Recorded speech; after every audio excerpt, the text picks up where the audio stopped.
Salav JSW company नजीक मिठेखा रस्त्यावर बंद पडलेल्या मालवाहतूक ट्रकला जोरदार धडक दिल्याने 25 वर्षीय चेतन चंद्रकांत पाटील हा जागीच मृत्युमुखी पडला। साळाव JSW कंपनीच्या ट्रकनं अवैधरित्या केलेल्या पार्किंगमुळे चेतनचा मृत्यू झाल्याचा आरोप पंचक्रोशीतील संतप्त नागरिकांमार्फत करण्यात आला। यावेळी ग्रामस्थांच्या संतप्त भावना उफाळून आल्यावर मोठ्या संख्येने उपस्थित ग्रामस्थ आणि महिलांनी कंपनी गेटसमोर ठिय्या मांडत गेट बंद केलं होतं। याबाबत मिळालेल्या माहितीनुसार गेले 3 दिवस JSW कंपनीत मटेरियल घेऊन आलेला मालवाहतूक ट्रक मिठेखार गावाच्या पुढे काही अंतरावर बंद पडला होता।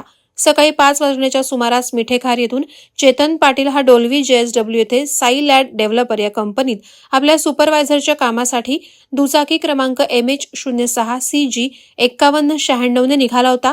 मात्र पहाटेची वेळ, पाऊस आणि धुक्यामुळे त्याला समोर उभा ट्रक दिसून आला नाही। बंद ट्रक दिसेल असा कोणताही सिग्नल ट्रकला लावण्यात आला नव्हता।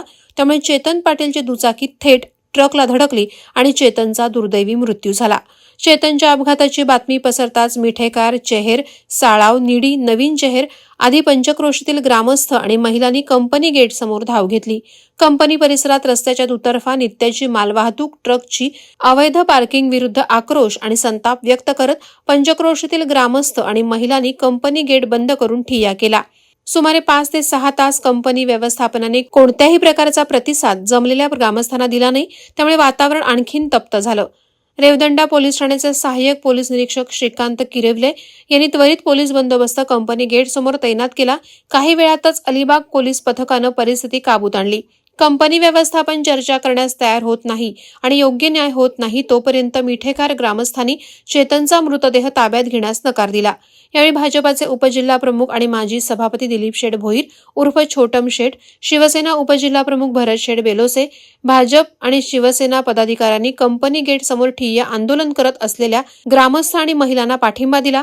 यावेळी दिलीप शेठ भोईर यांनी आक्रमक भूमिका मांडून ही परिस्थिती किती दिवस राहणार असा सवाल कंपनी व्यवस्थापनाला केला। अखेर कंपनी व्यवस्थापनानं चेतनच्या कुटुंबियांना आर्थिक मदत देण्याचं मान्य केलं। तसंच अवैध पार्किंगचे नियोजन करण्याची आग्रही भूमिका घेतल्यानंतर प्रकरण निवळलं। वादळवारा लाईव्हसाठी महेंद्र खैरे, रेवदंडा।